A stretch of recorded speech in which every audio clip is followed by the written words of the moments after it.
Welcome to Inside Out, mental health at work and in life, where we're exploring why our workplaces feel the way they do and what it takes to build cultures that support genuine well-being.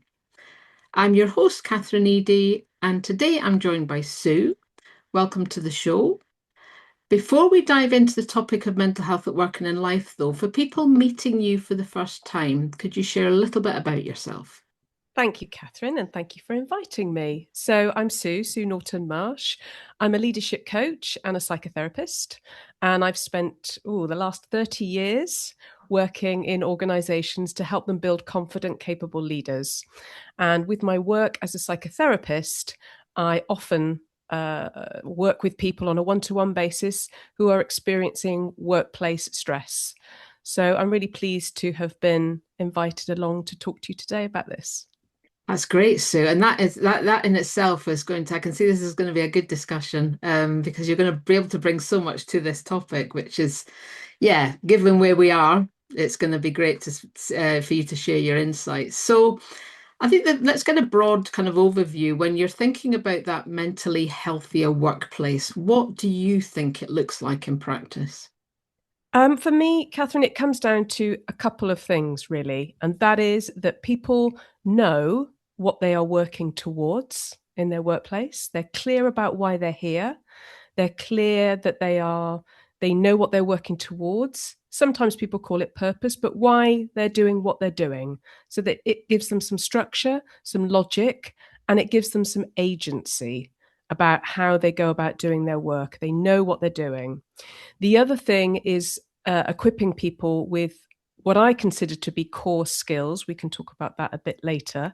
I call it the core four, but having those core skills and capabilities. So I see well-being in the workplace is a place where people are feel confident and capable and know what they're doing. And that brings in itself a sense of safety, a sense of purpose, and they feel good about themselves. It gives people a dopamine hit so that they feel like they have some control over what they're doing and they're doing something that is useful. Mhm.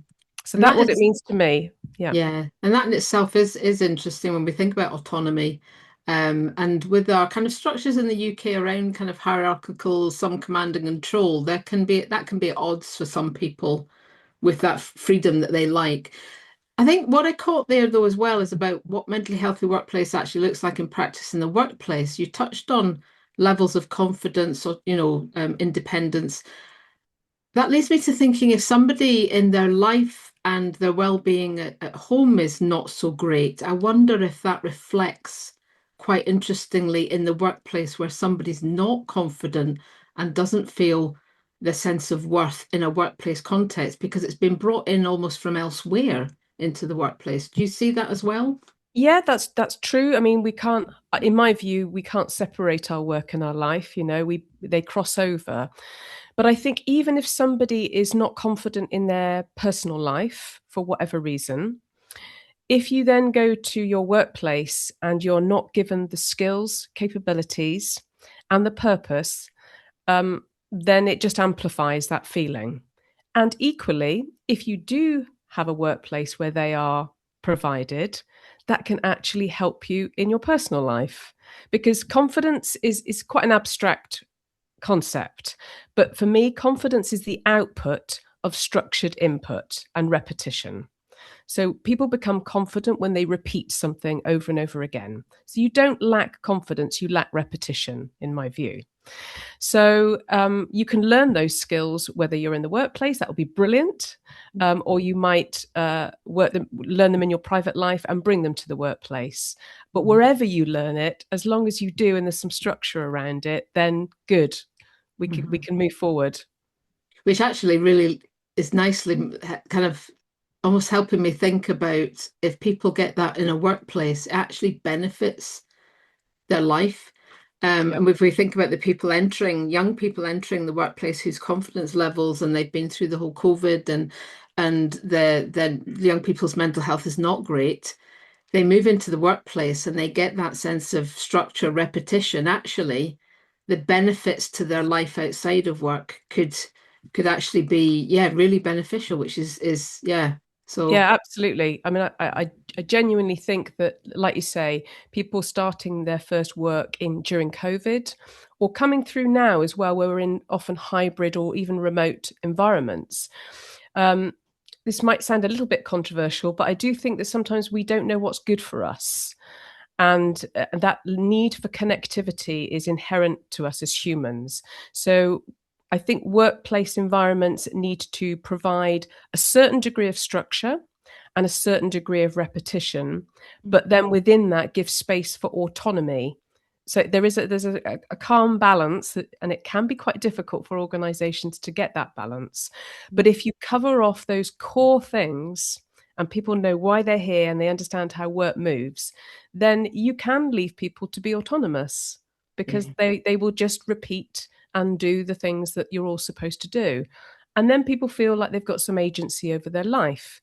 They can manage their work life balance. They feel calmer. They feel safer. So, therefore, their life feels calmer in general. They sleep better. Mhm. They have better relationships, better friendships. And it all comes down to that, almost like that extension of school, in some cases university, providing that continued structure, which I think some organizations miss at the moment for younger generations. I don't think they realize how much younger generations want growth and structured growth. Yeah, which actually leads us really nicely on to thinking about where do you see organizations getting stuck right now? I think in terms of well-being, and I'm thinking about my gorgeous HR directors and leaders that I work with, and every year they have a meeting and somebody says, "What are we doing about health and well-being this year? What are the initiatives?" And it is very much, it feels like these poor tired people who are already doing a lot of work. It feels like they're almost, one HR director said to me, it feels like I'm party planning by Mm, doing these HR initiatives, and they feel like initiatives, they feel like add ons. And there are certain add ons that I think have their place.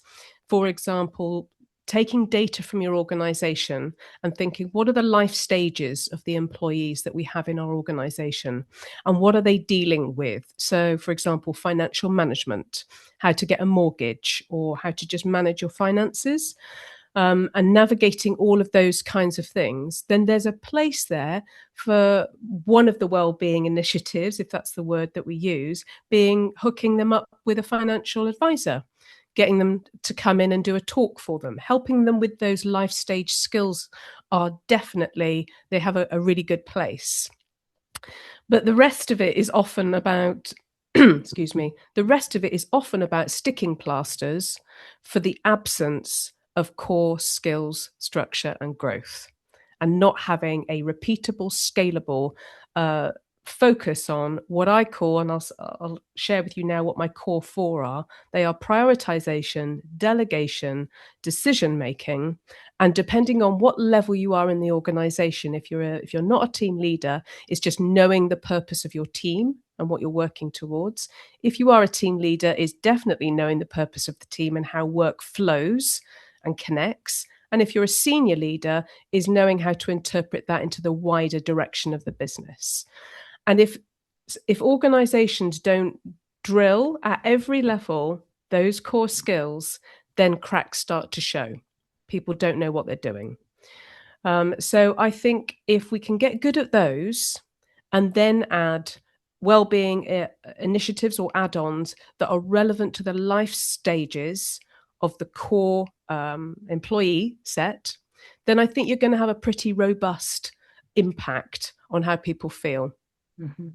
And that, yeah, something's come to mind from that. How, and maybe that's where people, organizations are getting stuck. At the moment, there's a lot of change, there's a lot of churn, turnovers for businesses are quite high. How do those kind of core levels play out in organizations at the moment where there's so much change going on? So I think where there is high churn, I think the other thing that we have to hold in our mind is this kind of playoff, and there is still a tension, I think, and a friction between what younger employees expect from an organization, the experience of work, and older older senior leaders, shall we say, are still getting stuck with their determination to change the minds of younger people and their expectation of the workplace. And I see them just stay stuck in what I call rightness about it. So I'm right that, in my day, we used to do things like this and they want that and they expect that. And it's just not realistic. And they're getting stuck with all of that. And I think, well, you can stay right as long as you want, but it's Mm. not moving you forward. And the reality is that younger employees and younger generations not only have an expectation, but unlike older generations, they are choosing to, and they are aware of the choice to change and move on and move around until they find somewhere that fits with all of those things. And as long as organizations keep ignoring that and just keep saying, well, people are leaving, or this is the other thing I'm seeing as well, Catherine, more and more younger people are not prepared to step up into leadership. They are Mm. saying no to it. And I call it after the talent boom. I think there was a year where we had a talent boom. There was a decade almost around the 80s, 90s, where it didn't matter if we didn't invest in people or if we invested sporadically in their development, maybe once a year, maybe twice a year, did an odd intervention here and there. It didn't matter. People would still stay. Even if they weren't satisfied, they would still stay. And you've got a combination of people not staying or staying but saying no to leadership because organizations are so lean, they're leaner than I've ever seen them, that if you are lean and mean, people will not step up. So they're saying, do you know, I'll stay here. I'm happy at this level. Yeah. And it's now starting to cause a real problem. So senior leaders who stay stuck with their rightness about this situation and how wrong that is are going to be left behind if they don't start paying attention to these patterns. And that's really interesting because I'm seeing the same leanness, exactly what you're about. I've never seen it quite as I've never seen it where there's not enough kind of room. And Yes. I think the rightness you're touching on as well in recognizing that if you're running so lean, at what point do you have the time to even stop and think about the things you need to change? And that's what I'm coming across as well, is that people, even in leadership, that they don't even have the time to think about the things that they need to improve in their organization and have that space. We're Yep. not got that space. We're so lean. It's just, yeah, it's really challenging. So, kind of thinking about those pressures and blind spots, what kind of do you wish leaders did pay more attention to? And in leanness, how do we get that to happen? So I wish that they would pay more attention to just carving out a little bit of time. Doesn't have to be a lot of time, but just a little bit of time, maybe once a quarter, or if not possible, once certainly every 6 months, to have a whole day or 2 days dedicated as a top team to identifying core skills gaps, critical roles that are really lean, and what could happen if those people leave. What happens then? Who's going to be next? How are we actually going to build people up? And not just doing sticking plasters and hoping that people can be promoted maybe too early. They're not quite ready, but there's nobody else. So we need to push them up there, but without preparing them in any way. And I think there was a good example recently with an organization that I'm working with. And they said, we're so lean that we had one person who's basically doing two people's jobs. And they're relying on them to do because they were dedicated and they care about the organization. But then that person said, do you know what? I'm doing two people's jobs. I want a pay rise. Fair enough. And they said, this is what I want. These are the conditions. Otherwise, I'm not doing this anymore. And this organization, rather than look at it from a strategic point of view and think, my goodness, we can't afford to lose this person, they use their old thinking, that old lean thinking, thought, what's the cheapest thing we can offer them? What's the least that we can offer them that might sweeten them so that they carry on doing this? and they didn't give them, what they could within that band. And they just said, no, I'm not doing it.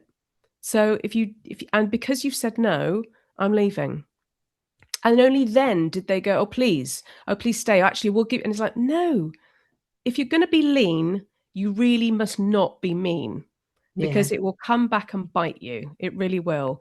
And so I really wish that organizations would carve out a small amount of time to really looking at critical skills gaps, critical roles that if people were to leave would be a problem, to making sure that they look after those people in that lean system and give them the best that they can. And also think about, if they were to leave, who would be next? Mm. Yeah.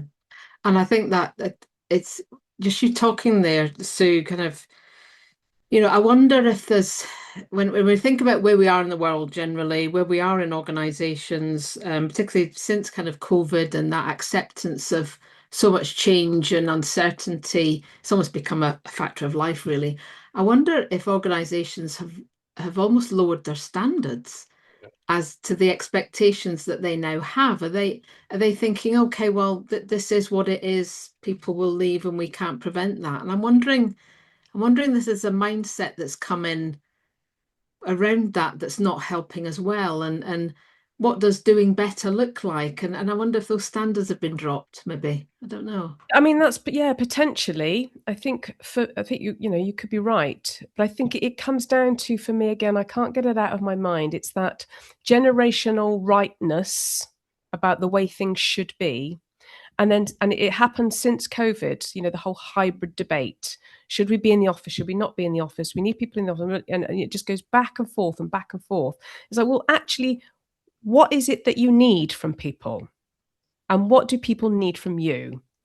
And what does that look like? It's a kind of it's a reluctance, or maybe a reticent, because they don't actually know what it is that they need to do to provide that structure. And because in the past there were always just more people available should people leave, now people are like, well, they're not quite clear what is the operating system for developing people, and what are the key components or collateral that organizations need at basic levels. I'm just talking about minimum effective dose, if you like, because they're lean. And when it comes down to it, for me, I think of it as the sort of psychology of motivation in the 21st century, which is different to the psychology of motivation in the 80s and the 90s, which was, turn up, do your job, be lucky, might get a pay rise, but you've got a job. So, be happy. But the psychology of motivation now is, we want structured skills growth. We want career pathways explicitly laid out for us. I don't mean that it means you have to provide that for everybody, but we want to know what's possible in this organization. And more people are wanting squiggly careers rather than straight lines. I mean, the traditional professions still want that straight line, and we need those. But more and more people want to be able to meander and develop skills. And I'm not seeing organizations explicitly show that, even in pictorial ways or in any ways like that. And it wouldn't take much to do that, to map it out, but it does require you stopping and thinking about that. And then the third part of that for me is it comes down to values and behaviors, but having whatever value system you have, is having a coachable behavior framework that is real, so that it's created with the business, for the business, and it shows up in the everyday, so Yeah. that people feel safe and they feel like they're part of something that they belong to, and Yeah. that it feels good for them. And they aren't difficult things to do. They're three Mm. basic things that humans have always wanted at whatever era in work. But if we ignore doing those sorts of things now, then there are going to be real cracks to show. This is no longer, I think once upon a time, these things almost felt like a moral imperative. We Mm. should train people. We have to persuade the CEO and the C-suite to spend the money, and they might say, well, what's the return on investment? And that's a fair question. But now there's a commercial imperative. And I really think that maybe standards are dropping potentially, but I think it's more about people not realizing what it is that they need to do. They need Mm, help. They need instructions, mm, mhm, actually. mhm.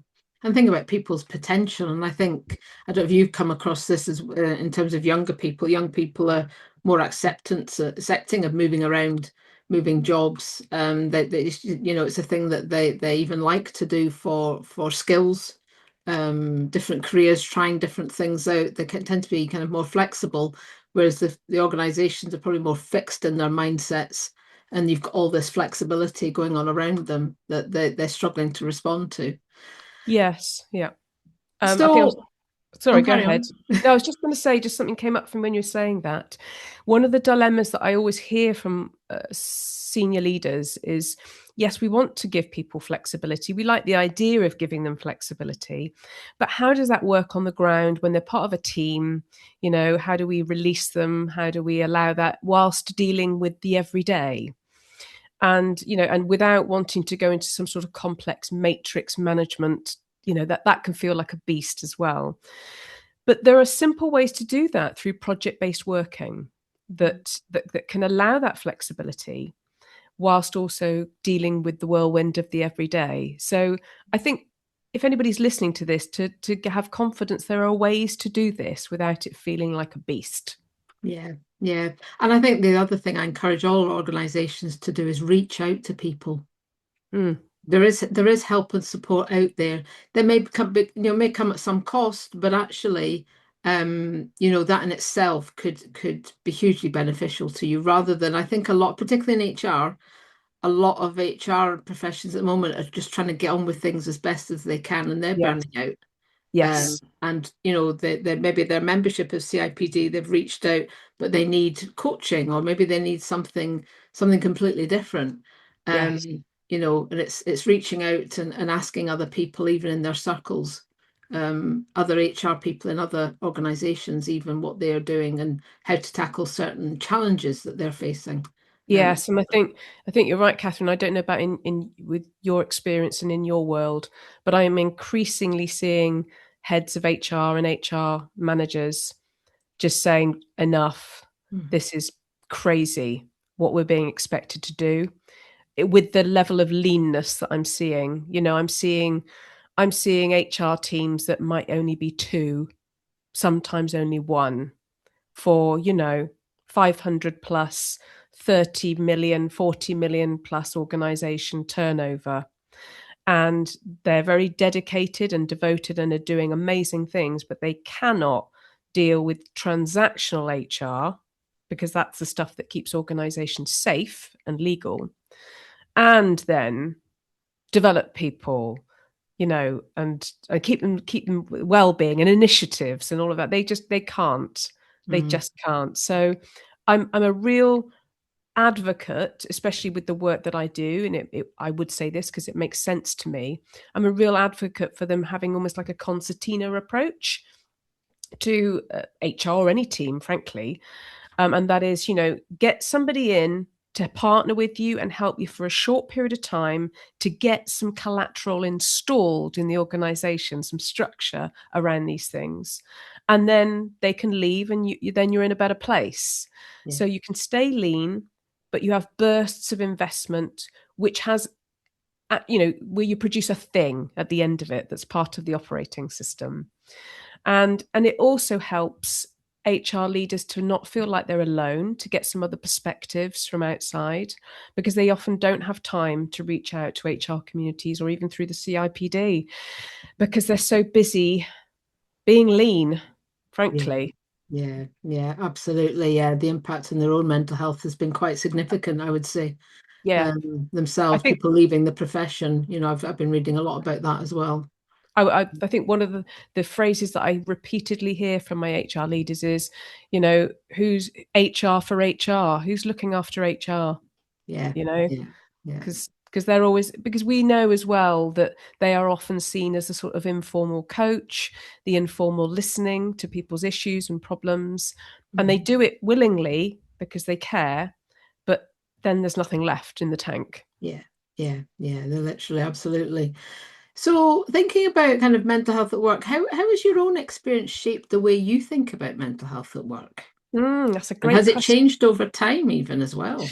I think it has, and I think one of the reasons I was drawn to the mental health aspect of the work that I do is because all the things that we've just been talking about, I didn't have when I was coming up through the organizations I worked in. And when I became a team leader for the first time, I didn't have any of those things in place.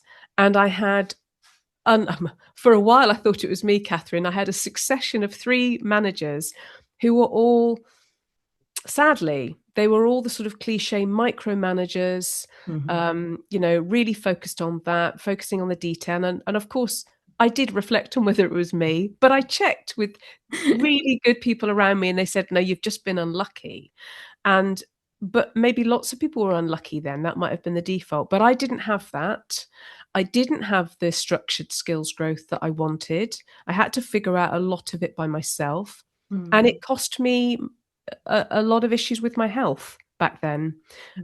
Spent a lot of time having my stomach checked for stress, whether I had ulcers. It really made me quite unwell.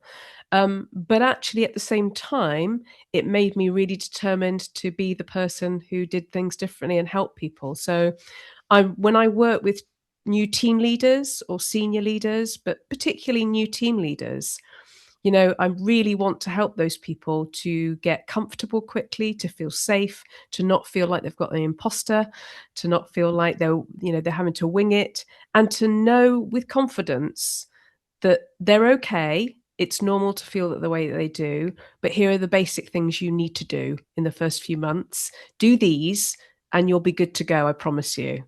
And to get them there quicker so they don't feel the way that I did. I was just thinking that when you said that, I was thinking, how not to experience what Sue experienced Yes. ultimately. And of course, you can bring that other side, always thinking, this is not how I want them to feel or be or operate. Let's move them in a different direction. And this is what the direction needs to be. Yeah, Yeah. definitely. And progressive organizations, and there are plenty of them out there, Mm, they do get this. And when they are prepared to invest, and it doesn't have to be lots of money, it can just be that 1% of payroll, that guiding figure. It can just be that, but targeted in a way that builds momentum and ties together, can have a massive impact on people. Huge, just mm, from one intervention, as mm, long as it's focused and caught at the right moment. mm. That is that you've touched on progressive, and I'm a big fan of progression. Progressive organisations different. They tend to be flatter in structures, kind of Yes. remove the hierarchy. But the other thing that actually goes back to what you were talking about, with less people actually wanting to be a manager or be a team leader, and how that actually works really well in a progressive organisation. However, if we're maybe going to have a reduction of people being managers potentially and team leaders, what is that going to, what is that going to look like? And our organization's going to have to think about how they structure themselves differently moving forward, Mm. potentially. I think you could be right. And you're right. My experience too is that they tend to be flatter, these progressive organizations, and much more agile and much more. I had a chief executive recently refer to a couple of people as his Swiss Army knife. That person's like my Swiss Army knife, which I thought was a great analogy. They've got lots of tools in the toolkit that I can deploy apart from their specialist area. So I think that the way forward for them is if people aren't stepping up into leadership, and we know that that's true, there's less people wanting to do that, then they have to make leadership look doable. Mm, And the way that you make leadership look doable is not be so lean and mean that it looks awful and horrible. You have to kind of give people, I always say, give them what they want so the organization gets what they need. And so you have to build that. It comes back to those things. I know I'm a broken record about this, Catherine, but it comes back to structured skills growth. What are the core skills we need in this organization? And we drill them and we all do them consistently and habitually. Yeah. What does a possible movement look like for me? What's possible here? Mm. And do I feel safe? Do people behave in a way that we can all get behind?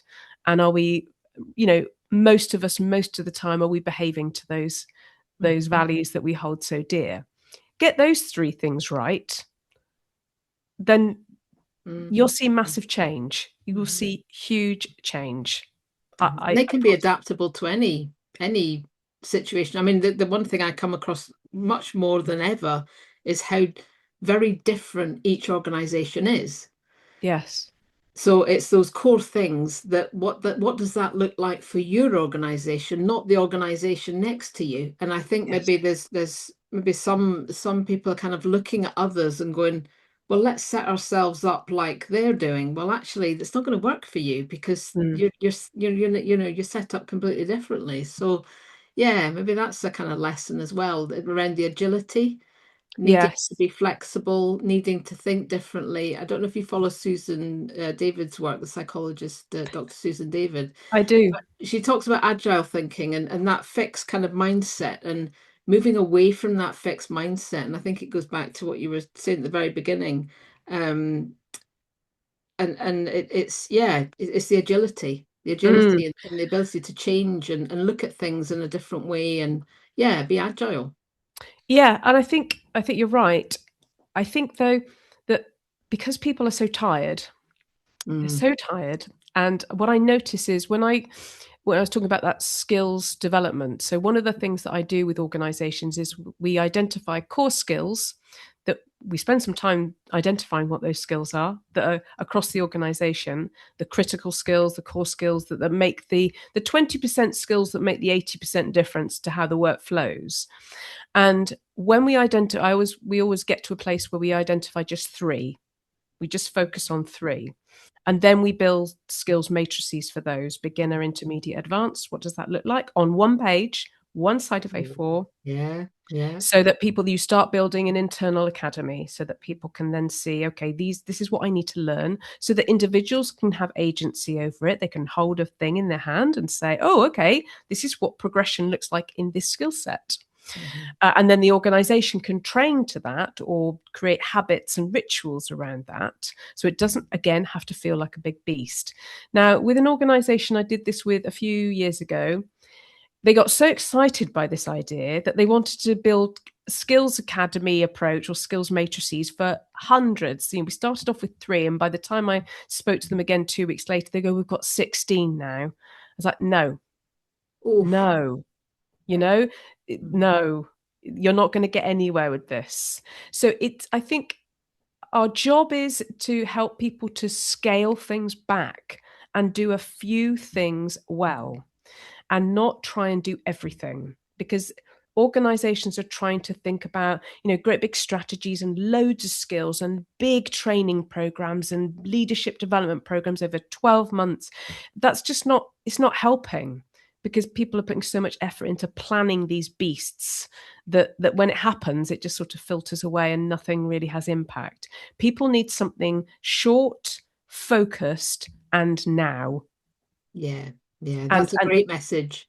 yeah, Yeah. that's what they need to Mm. help everybody at every level feel that it's manageable and feel like they're making progress. Yeah, yeah. Yes, I think you're right. I think I've come across instances where they're thinking almost too big, maybe because they're thinking, well, we're this big as an organization, so we need to do big. Yeah, It's like, yeah. hold on a minute, just because you're this size doesn't mean you to say that everything that comes around it needs to be that big. So that's a really good message for people Mm, to consider.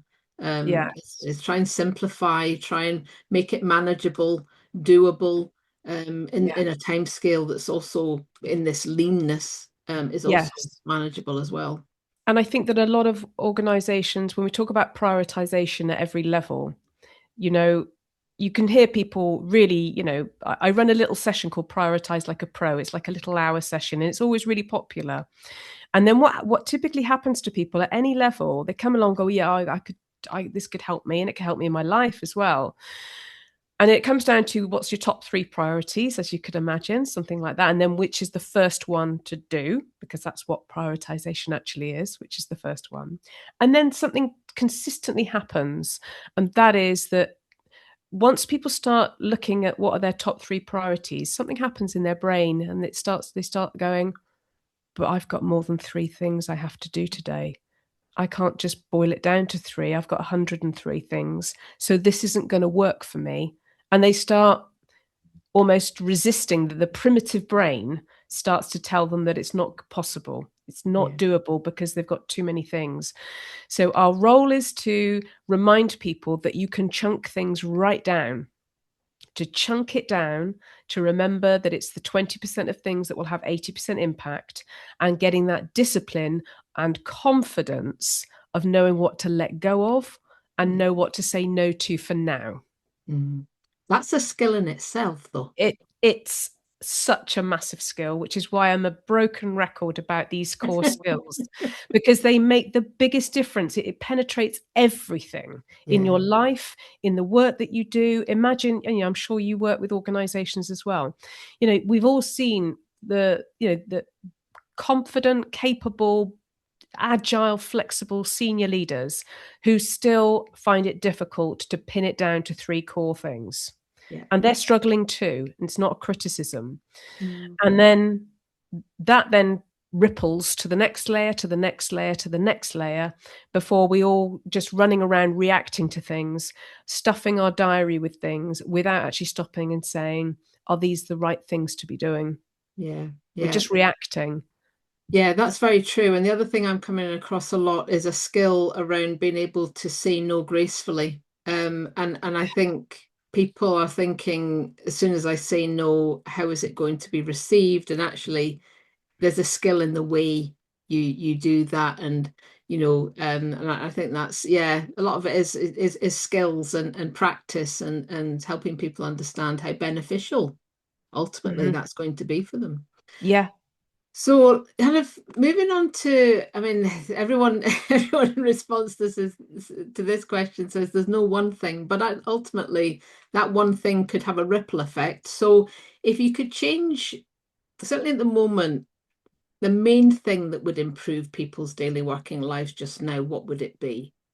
Simplify. That's what we were talking about. Just do less, do Yeah. less, and do the core things that make the biggest difference. I think if it was depending on who's listening, if you're a C-suite team, I would say map your system. Take a day. This is something that I do. Maybe you do it as well. We take a day and we literally draw out the system of work, how work is flowing in their organization, how each of them interact with their system, and where the blockers are, where's the drag, where's the lag. And it's a really great visual way of doing that. And you can do it at every level. So once you've done it at the top layer, the senior leaders can take it and do it their teams, and individual team leaders can do it with their teams. And it's a great way of noticing where is the consistent lag, block, drag, repeating work, redoing work, um, getting things wrong because of some, hurriedness or whatever.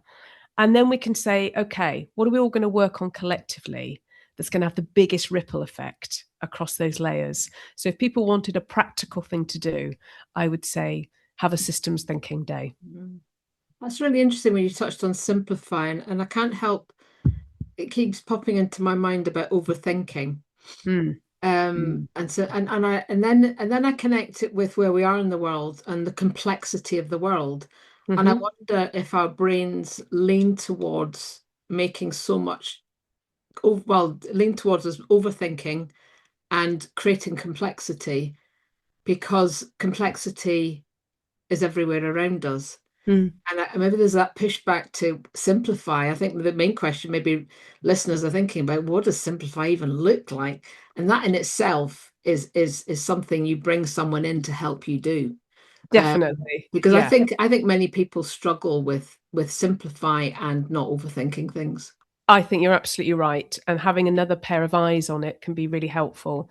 I think for me, there are 2 things that come to mind. One is the language that we use, which we don't, we see this a lot, yes, there's complexity, but hasn't there always been, and then you hear people say, well, there's just so much to do and there's so much this and this is massive and our organization is so structured, so complex. And, and we start and we're living through constant change, and the heaviness with that as well. When we say it, the way that we say it, that just becomes, these are all hypnotic suggestions to us, which in itself brings a heaviness which will affect our mental health, Yeah. because we think, oh God, everything's uncertain. It speaks to our primitive brain.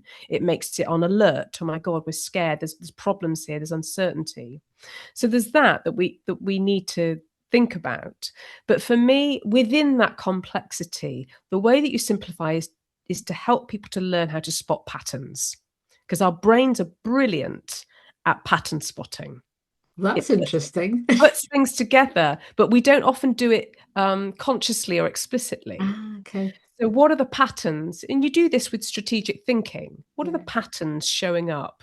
That's why systems mapping is so good, because you Yeah. can spot patterns instantly. And our brains can do it naturally so well. Children do it brilliantly. Okay, Yeah. that's the issue. That's like that. There's red, there's red, there's red. Let's do that. So now we can take action on it. So I think we can do it, but we have either lost from school because we maybe learnt it in school and we've lost it, or we never learnt it in the first place. Yes. Yeah. That's a So really, we really good point. we can simplify even in complexity. But you're right that people do need help doing that. Yeah. They need Yeah. I think we've instructions. almost brainwashed ourselves into that, but yeah. And actually we need to kind of shift our thinking and get that support with what that looks like. Yeah. Mm. Um, kind of last few things kind of to think about for people who hold influence. What do you think using it well looks like? So I think it comes on to, well, it goes on from what we've been saying, but where you have influence, I think it's about really, really having some self-awareness and appreciating. I think I see this a lot, and maybe you do as well, Catherine. When people step up to senior leadership for the first time, they can sometimes forget, maybe because they've been in that organization for a while anyway, they can sometimes forget that the level of influence that they now have, or the perceived influence, has changed a notch, and people will be expecting different things from them and feel that they need to see certain things from them in order to carry on feeling safe or to start to feel safe.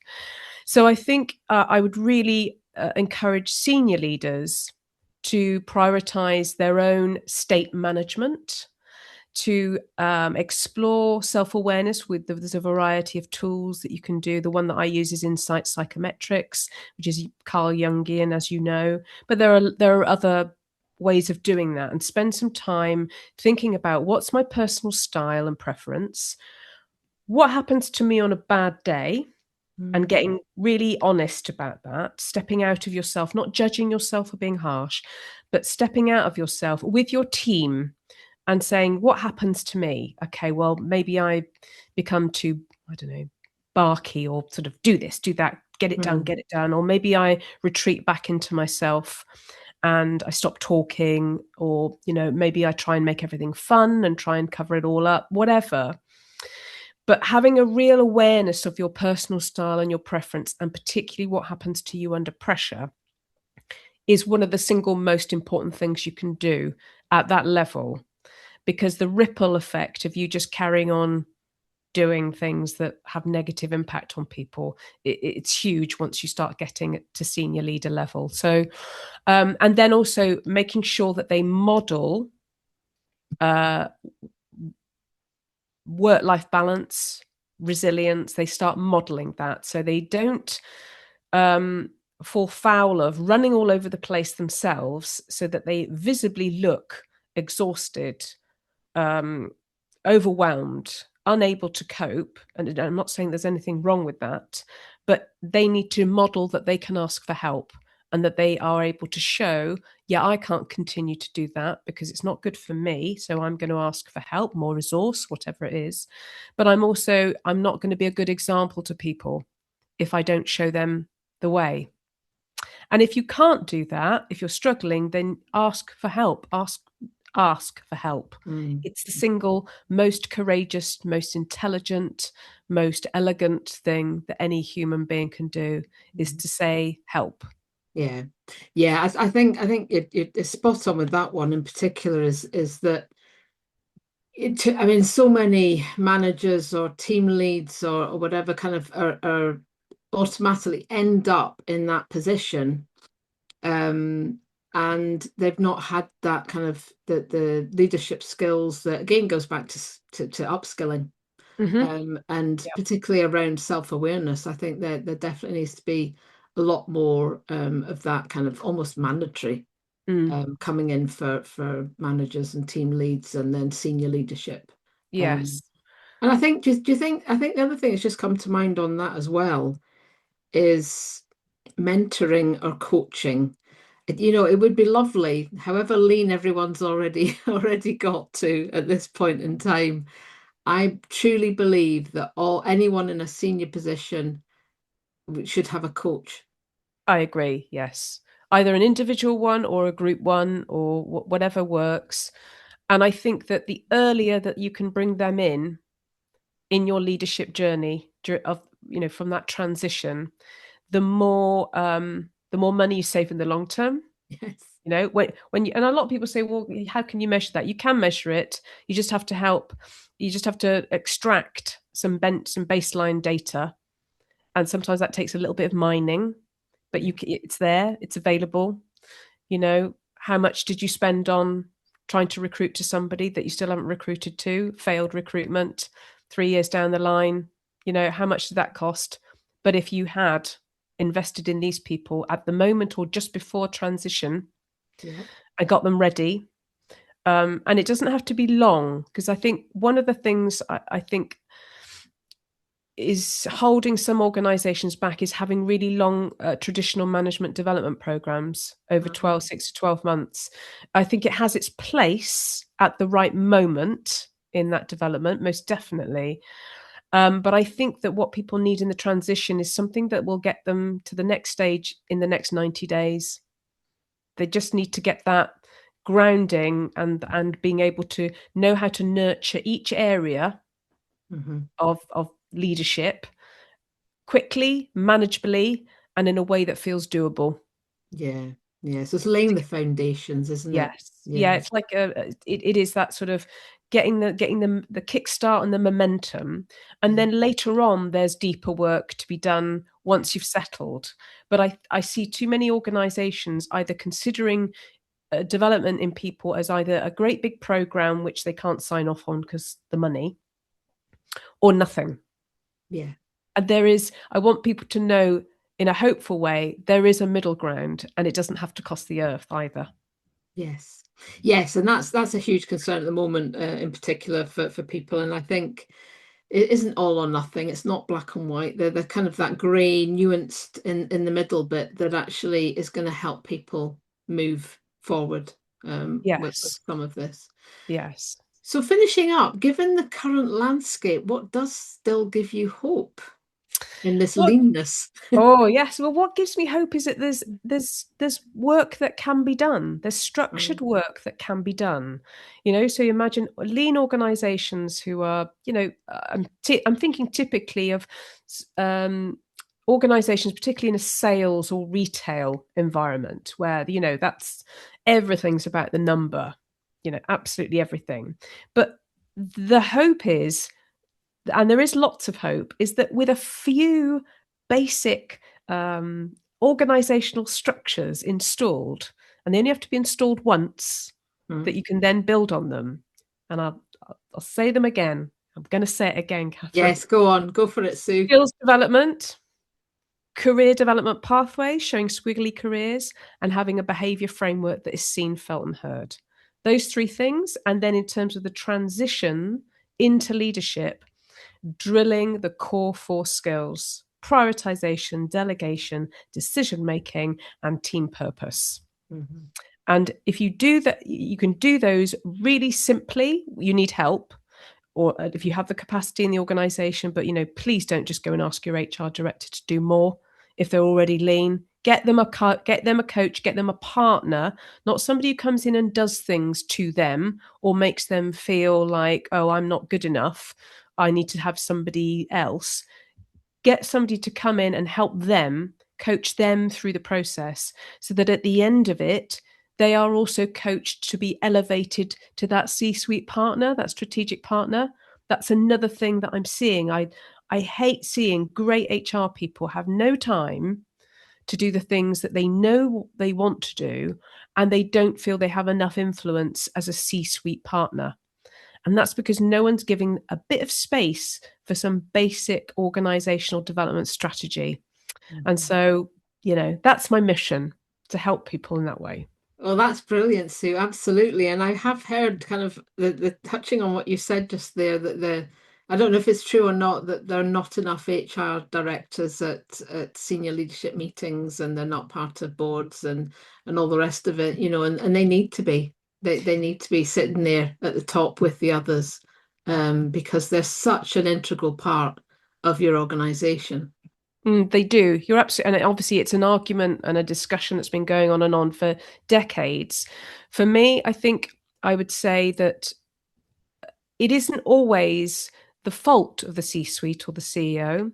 They don't always know, they don't always have the experience of what strategic HR looks and feels like, what the shape of that is, what it includes, how it's different from everyday transactional HR.